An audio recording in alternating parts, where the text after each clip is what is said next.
Justice retired Jawad Khwaja कौमी मुजरिमों को relief दिलाना चाहते हैं। रहनुमा नून लीग राना सनाउल्लाह कहते हैं सिविलियंस के मिलिट्री कोर्ट में ट्रायल पर बनी इंट्रा कोर्ट अपील के बेंच के सरबराह पर एतराज एक मजमूम इक़दाम है। जवाद ख्वाजा अपनी पोजीशन को इस्तेमाल करते हुए अदलिया को तस्लीम करना चाहते हैं। 9 मई के मुजरिम किसी रियायत के मुस्तहिक नहीं है।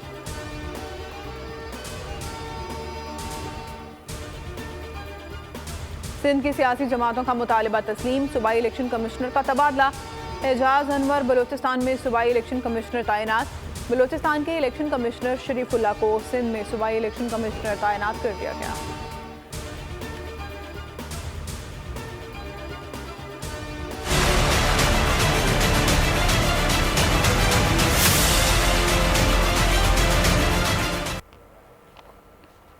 इलेक्शन से मुतालिक गैर यकीनी सूरत हाल नहीं, अगर कोई ऐसा करता है तो सुप्रीम कोर्ट की तौहीन होगी। जस्टिस अतर मिनल्ला के ताहयात नाअहली केस में रिमार्क्स। कहा केस को इंतखाबात में ताख़ीर के आलाकार के तौर पर इस्तेमाल नहीं किया जाएगा। समाअत जनवरी में होगी।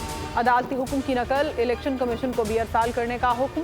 चीफ जस्टिस ने कहा इंतखाबात सर पर हैं। इलेक्शन एक्ट में तरमीम और सुप्रीम कोर्ट के फैसले में से किसी एक को बरकरार रखना होगा।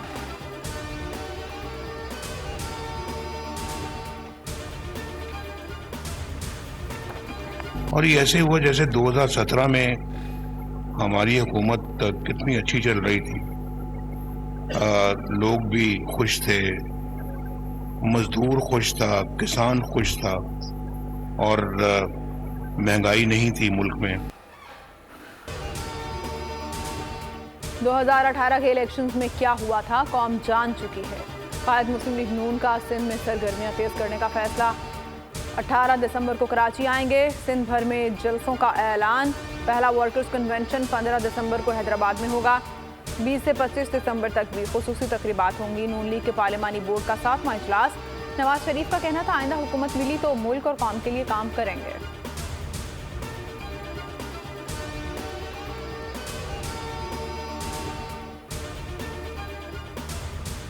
Chairman Peoples Party Bilawal Bhutto का वफाकी वजारत दाखिला का दौरा। दीवार शुहदा पर वालिदा और साबिक वज़ीर आज़म मोहतरमा बेनज़ीर भुट्टो शहीद की तस्वीर लगा दी। निगरान वज़ीर दाखिला सरबराज बुख्ती के हमरा मीडिया से गुफ्तगू में कहा बानिए PTI की हुकूमती पॉलिसी से आज मुल्क को दहशतगर्दी का सामना है। माजी में दहशतगर्दों को जेलों से आज़ाद किया गया। रिहा किए गए दहशतगर्दों को कानून के कटहरे में खड़ा करना होगा।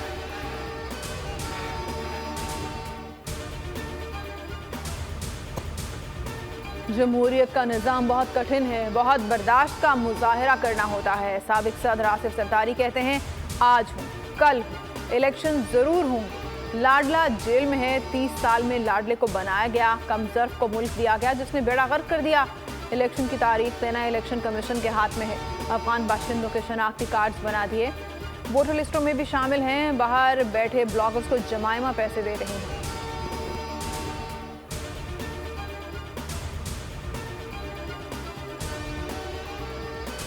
पाकिस्तान को कमज़ोर करने के लिए ये प्रॉक्सीज लड़ी जा रही हैं और इन प्रॉक्सीज के ख़िलाफ़ पाकिस्तान की मिलिट्री ने और पाकिस्तान की पैरामिलिट्री फोर्सेस ने, पाकिस्तान की पुलिस ने जिस अजीम कुर्बानी के जज्बे के साथ इस चैलेंज को एक्सेप्ट किया, मैं समझता हूँ कि ये दुनिया की तारीख में इस तरह की मिसालें बहुत कम मिलती हैं। पार्लियामेंट और मीडिया में दहशतगर्दों की हिमायती आवाज़ को कुचलना होगा। पाकिस्तान को कमज़ोर करने के लिए प्रॉक्सी वॉर शुरू हो गई है। ये जंग सिर्फ फौज नहीं रियासत के खिलाफ है। इस्लामाबाद में पासिंग आउट तकरीब से खिताब में निगरान वज़ीर दाखिला सरफराज बुख्ती कहते हैं मुअज़्ज़ज़ अदलिया ने भी ये जंग लड़नी है। सिक्योरिटी फोर्सेस को मजबूत करना है। तशद्दुद का रास्ता चुनने वाले हाथ को काटना पड़ेगा।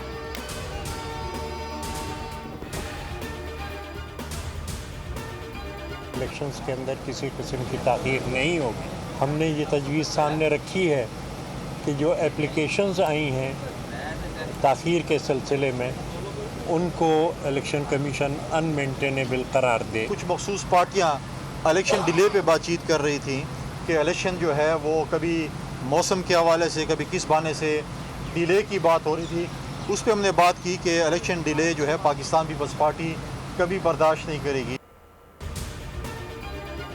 पीपल्स पार्टी किसी सूरत इलेक्शन में ताख़ीर नहीं चाहती। इलेक्शन कमीशन ने यकीन दिलाया है ताख़ीर नहीं होगी। पीपी रहनुमा ताज हैदर की इलेक्शन कमीशन के बाहर गुफ्तगू। फैसल करीम कुंडी बोले, इलेक्शन में ताखीर बर्दाश्त नहीं करेंगे। लेवल प्लेइंग फील्ड में सूबाई हुकूमतें भी आती हैं। सईद गनी ने कहा, हल्का बंदियों पर सबसे ज्यादा एतराज़ात पीपल्स पार्टी के हैं।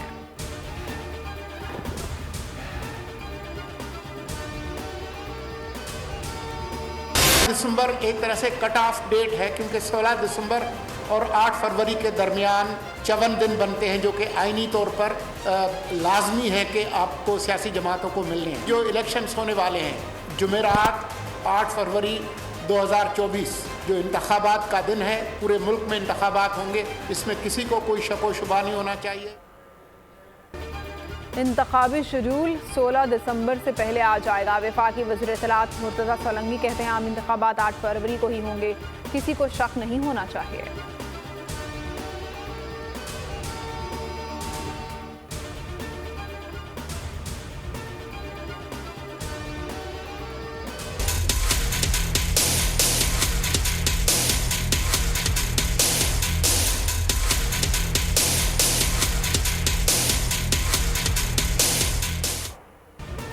PTI intra party election case में पेशावर हाई कोर्ट ने इलेक्शन कमीशन को हतमी फैसला जारी करने से रोक दिया।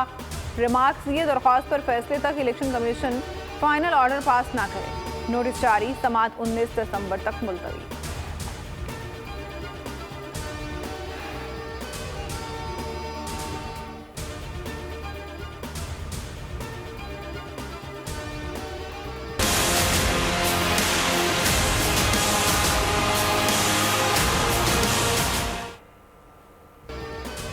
साबिक वज़ीर आज़म जुल्फ़िकार अली भुट्टो के अदालती कत्ल से मुतालिक सदारती रेफरेंस पर समाअत कल होगी। चीफ जस्टिस काजी फाइज ईसा की सरबराही में 9 रुकनी लार्जर बेंच दिन 11 बजे समाअत करेगा।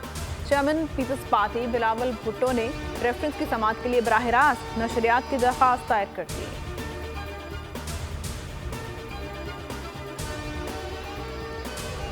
मिलिट्री कोर्ट में सिविलियन ट्रायल के खिलाफ फैसला, वजारत दाखिला ने भी फैसले के खिलाफ अपील दायर कर दी। इंट्रा कोर्ट अपील में फैसला कलअदम करार देने की इस्तदा। अपील में मुख्तलिफ कानूनी सवालात उठाए गए।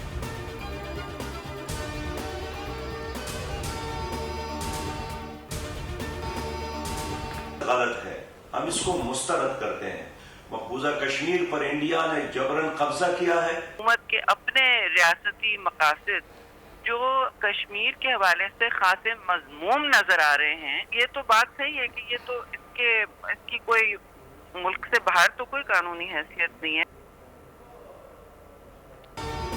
मुल्क की सियासी क़यादत ने भारतीय अदालत का फैसला रद्द कर दिया। शहबाज शरीफ ने ट्वीट में लिखा, अक़वाम मुत्तहिदा की करारदादों के मुनाफी फैसला देकर आलमी कवानीन की खिलाफ वर्जी की गई। मुतासिबाना फैसले से तहरीक आज़ादी कश्मीर मज़ीद मजबूत होगी। मरियम नवाज ने भारतीय सुप्रीम कोर्ट के फैसले को एक और भारतीय झूठ करार दिया। सिराजुल हक बोले, अदालती फैसले की कोई हैसियत नहीं, यकसर मुस्तरद करते हैं। शहरी रहमान की बोल से गुफ्तगू, कहा फैसले से हैसियत तब्दील नहीं हो सकती।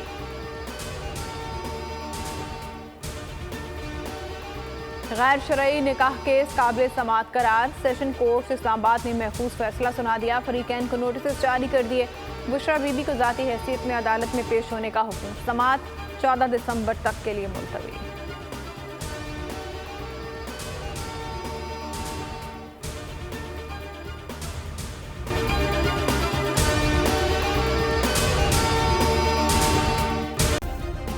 सब्सक्राइब करें और बेल दबाएं ताकि कोई खबर रह न जाए।